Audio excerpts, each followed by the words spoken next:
staff in the hospital really look to the top. I guess you sit at the top of a pyramid, and they look to the top as to how they should behave and live out the mission. So they take their signal from myself as Chief Executive, from the executive team, and so on through your middle management, your department heads, nurse unit managers.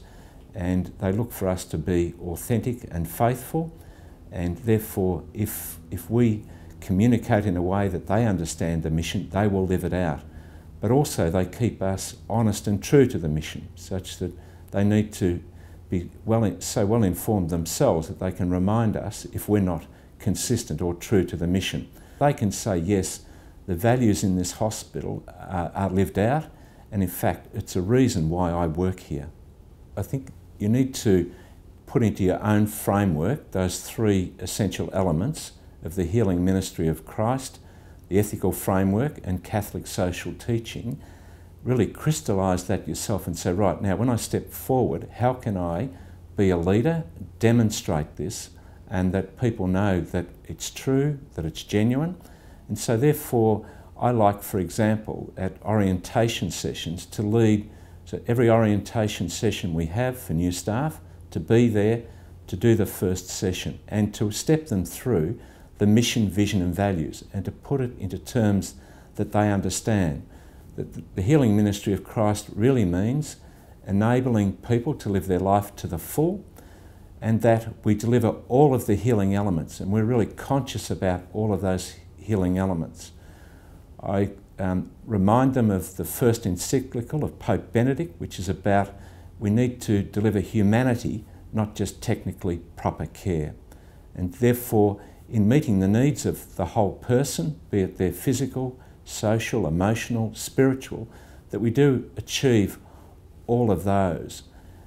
And in fact, that their work is a vocation, because they know from the affirmation they get from patients and from fellow staff members that they're doing it well. And so in their mind, they can leave work every day knowing, I have fulfilled that mission, I have delivered on those values. I think it's very important that as a leader, that I'm very clear in my own mind of the Church's rich tradition in Catholic healthcare, and that I fully understand the healing ministry of Christ. Now, how do we disseminate that and engage our staff? We do it many ways. Firstly, it's at critical meetings in the hospital, or critical events, or at critical times in the church calendar, enlarging upon the stories or the gospel at those times, or the tradition of saints, and just talking about their lives and what they did as missionaries of the church or in delivering the healing ministry, such that people can see frequently examples within the church's history of great leaders, of great carers, and then put that in the context of today. And use patient stories, for examples, at meetings to say, this is where we did it extremely well, that we could tick every box. If Christ was here today, he would say, you've done it according to my highest needs. But to also use examples where we haven't met the needs of the patient, and to say, how could we have done it better? Where did our system let them down? And how do we communicate with that person to say, this is how in future we could do it better, and we would like you, if you do come back, to show that we can deliver that healing ministry. Critical to me is the hospital community and how leadership works, and I'll talk about it in a couple of ways. Firstly, I say to our staff that patients coming into a hospital feel vulnerable and anxious. We have to be a house of welcome. To be a house of welcome, we have to have people that do welcome patients and family and friends.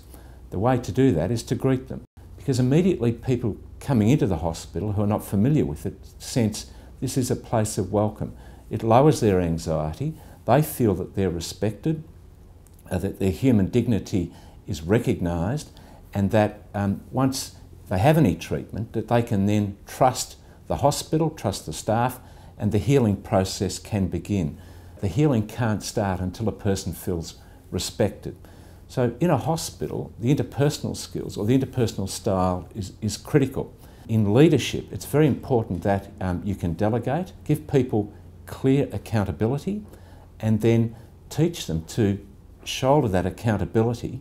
But as you build your people, and as you get the right team together with the right interpersonal style, the right values, so you must recruit staff that are consistent with the values, and you will find that through their personal development, that their accountability, their capacity to step up will grow. Delegating, making people accountable, but patting them on the back when they've done a good job. Leadership is about looking forward, about articulating a vision that everybody will sign on to. For example, mission, vision and values could very easily be just words on the wall, but they need to be lived out. And the leader has to communicate the mission, vision and values in a way that people subscribe to those and can live them out. Leadership is also about setting the pace. I think sometimes an organisation will only work as fast as the leader. A leader really sets the standard in terms of delivery, in terms of the quality of the care, and setting the benchmark. So you constantly need to raise the bar.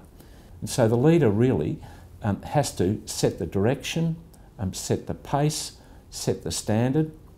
Find if you do that, you have a team that is empowered and you feel delighted to work with, and you would hope that you've developed them so well that at every level, that if you have a vacancy, someone else can easily step into it and you know that you won't miss a heartbeat.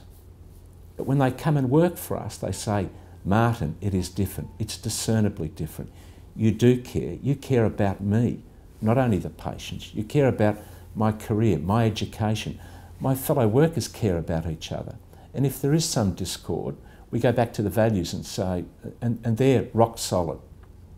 They're our foundation, and we sort it out. We can always go back to the values, the mission, vision and values. And what you do for patients in extreme situations doesn't happen in those other sectors. It's about, well, how can we move them on or get them into the community? But in your hospital, you'll go out of your way to do everything such that when they do move, you know that you've done everything possible to live out your mission. But in addition to that, we have a pastoral care team that are our quiet achievers. Every day they go about their work visiting patients. They're professionals, they're well trained, and they can tease out really special needs. And then they can tap the resources of the hospital. So pastoral care do outstanding work. You have cases of young people with cancer. They connect with the family. They will arrange special events even for families if there's milestone birthdays, but someone's perhaps moving towards palliative care. They just do the things that really make a huge difference and really deliver on our mission, vision and values. And really all of that resonates with the healing ministry of Christ, but it wouldn't be the same without them. What I love about working in Catholic healthcare is the greater community of Catholic healthcare through Catholic Health Australia, through all the congregations and health services, whether that's St Vincent's Health Australia, St John of God, Calvary, Mercies. But there is a wonderful group of people working in Catholic healthcare who are willing to share such that we can all benefit.